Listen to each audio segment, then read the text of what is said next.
Moon zoo కలిసి సోన్ body ఎక్కడుందో కనిపెడతారు. John Choi దగ్గర యోంజినే సోన్ ని చంపింది అని ఎవిడెన్స్ ఉంటుంది. ఇవాళ మనం డిస్కస్ చేయబోతున్న K drama the glory part 8. మీరు దీనికి ముందు పార్ట్స్ చూడకపోతే డిస్క్రిప్షన్ లో లింక్ ఇచ్చాను, వెళ్ళి చూడండి. నేను డ్రామా ఎక్స్ప్లెనేషన్ తో పాటు movies, anime, web series explanation కూడా చేస్తున్నాను. మీకు ఇంట్రెస్ట్ ఉంటే నా మిగతా ఛానల్స్ ని విజిట్ చేయండి. లింక్స్ డిస్క్రిప్షన్ పిన్ కామెంట్ లో పెట్టాను.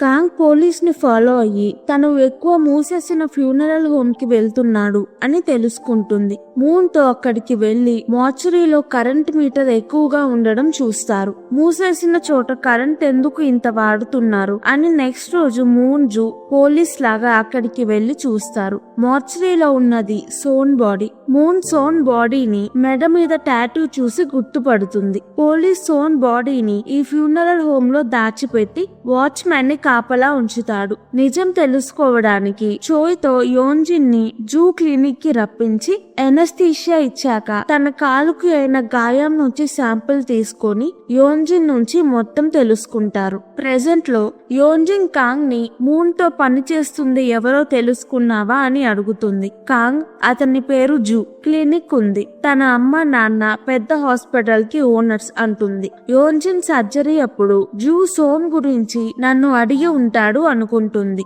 యోంజిన్ న్యూస్ చదవడం చూస్తూ యూన్ అమ్మకి నా కూతురిని చంపేసి నువ్వు బాగా లైఫ్ గడుపుతున్నావు అని యోంజిన్ మీద చాలా కోపం వస్తుంది. యోంజిన్ కి యూన్ ఆత్మ కనిపించినట్టు ఉంటుంది. తనకి భయం వేస్తుంది. యోంజిన్ అమ్మకి నీ కూతురు ఒకరిని చంపేసిందని నాకు తెలుసు అని మెసేజ్ వస్తుంది. తను చాలా టెన్షన్ గా ఉంటుంది. మెసేజ్ పంపించింది కాంగ్ హస్బెండ్. మూన్ కాంగ్ తో ప్లాన్ చేసి కాంగ్ హస్బెండ్ తో యోంజిన్ అమ్మకి మెసేజ్ పెట్టేలా చేస్తారు. యోంజిన్ అమ్మ టెన్షన్ తో పోలీస్ కి కాల్ చేస్తుంది. పోలీస్ ఫోన్ ఎత్తడు. తను పోలీస్ స్టేషన్ కి వెళ్లి పోలీస్ తో ఎవరో నాకు మెసేజ్ చేస్తూనే ఉన్నారు, నీకు ఫోన్ చేస్తుంటే నువ్వు ఎత్తట్లేదు, నువ్వు అన్ని చూసుకోవాలి, అందుకే నీకు అంత డబ్బులు ఇచ్చాను, నువ్వు మంచి లైఫ్ బ్రతుకుతుంది నా వల్లే అని పోలీస్ ని తిడుతుంది. పోలీస్ నాకు పనులుంటాయి, నీకు మెసేజ్ పెట్టిన అతని డీటెయిల్స్ నీకు పంపించాను కదా, నువ్వు నన్ను కంట్రోల్ చేయలేవు అని కోపంగా వెళ్లిపోతాడు. స్కూల్లో టీచర్ చూ అమ్మాయిల ఫోటోలు తీస్తూ ఉంటాడు. మూన్ ఆ ఫొటోస్ జాన్ కి పంపిస్తుంది. జాన్ ఏంటివి అని అడిగితే మూన్ చూ పిల్లల ఫోటోలు తీస్తున్నాడు, వాళ్ళలో ఏసోల్ కూడా ఉంది, నీకు పంపాలా హాకి పంపాలా అని ఆలోచించాను, నువ్వు ఏసోల్ తండ్రి కాబట్టి నీకు పంపాను అంటుంది. స్కూల్లో చూ మళ్ళీ ఫొటోస్ తీస్తూ ఉంటాడు. మూన్ చూని ఆపుతుంది. చూ కావాలనే మూన్ కి ఎక్కువ వర్క్ ఇస్తాడు. మూన్ చూని చంపడానికి ప్లాన్ వేస్తూ ఉంటుంది. అప్పుడు జాన్ వచ్చి చూ కెమెరాలో మెమరీ కార్డ్ తీసుకొని చూని తన కెమెరాతోనే కొడతాడు. స్టాఫ్ రూమ్ లో టీచర్స్ పోలీస్ కి కాల్ చేస్తారు. జాన్ చూని కొడుతూ ఉంటాడు. ఏసోల్ అక్కడికి వస్తుంది. ఏసోల్ ని చూసి చూని కొట్టడం ఆపుతాడు. ఏసోల్ ఏడుస్తూ హాకి కాల్ చేసి జాన్ స్కూల్ కి వచ్చి మా టీచర్ ని కొట్టాడు అని చెప్తుంది. జాన్ ని పోలీస్ స్టేషన్ కి తీసుకువెళ్తారు. పోలీస్ తో చూని అరెస్ట్ చెయ్యండి అని మాట్లాడుతుంటే అక్కడికి హా వస్తాడు. నా కూతురు విషయంలో నువ్వు మధ్యలో రావద్దు, నేను చూసుకుంటాను అంటాడు.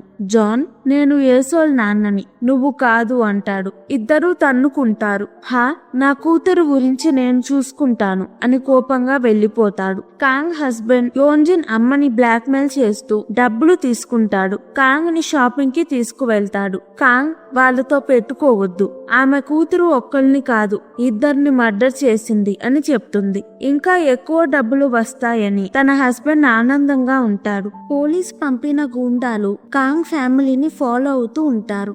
సోహీకి తెలిసిన గూండాల గ్యాంగ్ ని మూన్ పోలీస్ గూండాలని డీల్ చేయడానికి పంపిస్తుంది. మూన్ సోహీ గ్యాంగ్ ని కలిసి వాళ్లతో నాకు హెల్ప్ చేసినందుకు థ్యాంక్స్ అని చెప్పి వాళ్ళ దగ్గర నుంచి డ్రగ్స్ కొంటుంది. సారా డ్రగ్స్ లేక ఇబ్బంది పడుతూ ఉంటుంది. తను ఇంకా డ్రగ్స్ తీసుకుంటుంది అని తన పేరెంట్స్ కి తెలిసి తనని తిడతారు. సారా నాన్న చర్చ్ లో ఫాదర్, ఆ చర్చ్ కి ఓనర్స్ వాళ్లే. పర్మిషన్ లేకుండా యూన్ బాడీ ఫ్రీజర్ లో పెట్టారు అని పోలీస్ జూ పేరెంట్స్ హాస్పిటల్ మీద బాడీని మార్చురీకి షిఫ్ట్ చెయ్యాలి అని కంప్లైంట్ వేస్తాడు. 2004 యూన్ చనిపోయిన రోజు యూన్ బాడీ పూడ్చి పెట్టడానికి హాస్పిటల్లో వాళ్ళు యూన్ పేరెంట్స్ ని అగ్రిమెంట్ సైన్ చేయమంటారు. యూన్ అమ్మ హ్యాండిక్యాప్డ్, మాటలు రావు. హాస్పిటల్ వాళ్ళని యూన్ బాడీ ఇక్కడే ఉంచండి, తను సూసైడ్ చేసుకోలేదు, తనని కొంతమంది చంపేశారు, వాళ్ళకి శిక్ష పడాలి అని బ్రతిమాలుతుంది. ఇదంతా జూ నాన్న చూస్తాడు. మార్చురీలో బాడీ పెడితే అక్కడ చల్లదనం సరిపోదు, బాడీ 6 months లో పాడైపోతుంది. అందుకే జూ నాన్న యూన్ బాడీని ఫ్రీజర్ లో పెట్టమంటాడు. ప్రెజెంట్ పోలీస్ ఇన్వెస్టిగేషన్ కోసం హాస్పిటల్ కి వచ్చారు. జూ అమ్మ పోలీస్ తో ఇన్ని సంవత్సరాలుగా లేని ప్రాబ్లం ఇప్పుడు ఎందుకు వచ్చింది అంటే, పోలీస్ అది నాకు తెలియదు, మీరు బాడీ మీద ఎక్స్పెరిమెంట్స్ చేయొచ్చు, ఇంకేమైనా చేయొచ్చు, అందుకే యూన్ బాడీని మార్చురీకి మార్చాలి అంటాడు. జూ అమ్మ మేము బాడీని ఫ్రీజర్ లోనే ఉంచుతాము, యూన్ సూసైడ్ చేసుకుని చనిపోలేదు, ఏమైనా ప్రాబ్లం అయితే మా హాస్పిటల్ చూసుకుంటుంది అంటుంది. యోంజిన్ ఇంటికి వెళ్లేసరికి హా ఇంట్లో ఉంటాడు.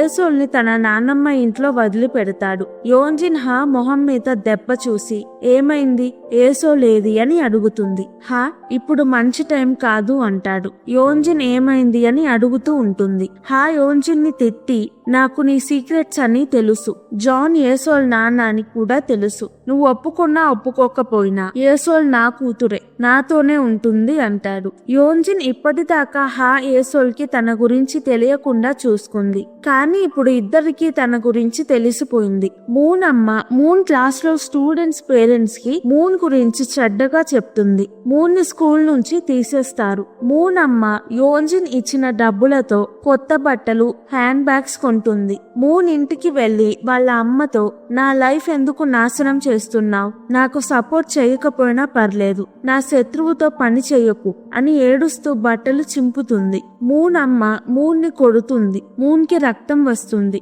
మూన్ అమ్మ మూన్ ఇంట్లో ఉంటుంది. మూన్ 1 week లో ఖాళీ చేసి వెళ్ళిపో అంటుంది. మూన్ అమ్మ నేను వెళ్ళను అంటుంది. మూన్ అక్కడ నుంచి వెళ్లిపోయి తన కార్ ఎక్కి గట్టిగా ఏడుస్తుంది. అప్పుడే జాన్ వచ్చి మూన్ తో, హాని పోలీస్ స్టేషన్ కి నువ్వే పిలిచావా అని కార్ దిగమని ఇబ్బంది పెడుతూ ఉంటాడు. తను ఎక్కడికి వెళ్లకుండా అడ్డంగా ఉంటాడు. జూ వస్తాడు. కార్ లో ఫాస్ట్ గా వచ్చి సడన్ గా జాన్ ముందు ఆపుతాడు. జాన్ పక్కకి దూకుతాడు. జూ కార్ దిగి జాన్ తో, అడ్డంగా ఉన్నారు, పక్కకి జరగండి అని కార్ ఎక్కుతాడు.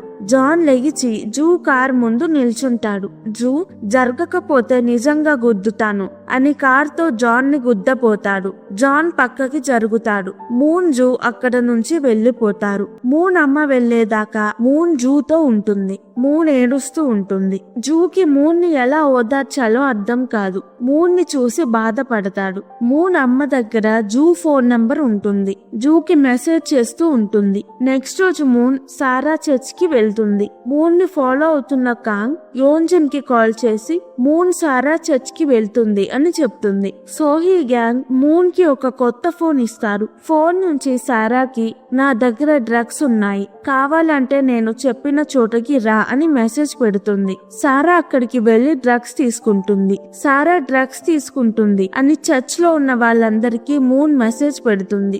అందరూ సారా ఉన్న రూమ్ కి వెళ్లి ఫొటోస్ తీస్తారు. యోంజిన్ వస్తుంది. మూన్ తో, సారా జైల్ కి వెళ్లినా తొందరలోనే తనని వదిలేస్తారు అంటుంది. యోంజిన్ స్కూల్లో మూన్ కి యూన్ కి చేసిందంతా సోంగ్ హీ ఇంటర్నెట్ లో పెడుతుంది. న్యూస్ ఆమె స్కూల్లో చేసిన వైలెన్స్ అని. యోంజిన్ కి మెసేజెస్ వస్తూ ఉంటాయి.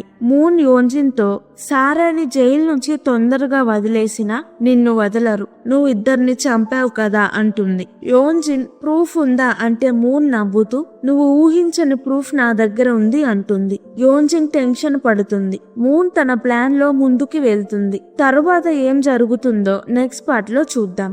ఈ వీడియో కనుక మీకు నచ్చినట్టయితే ప్లీజ్ వీడియోని లైక్ చేసి ఛానల్ ని సబ్స్క్రైబ్ చేసుకోండి. ఇలాంటి ఏషియన్ డ్రామా కావాలంటే కింద కమెంట్స్ లో చెప్పండి, నేను తప్పకుండా ఎక్స్ప్లెనేషన్ వీడియో చేస్తాను. Thank you. మళ్ళీ వచ్చే వీడియోలో కలుద్దాం.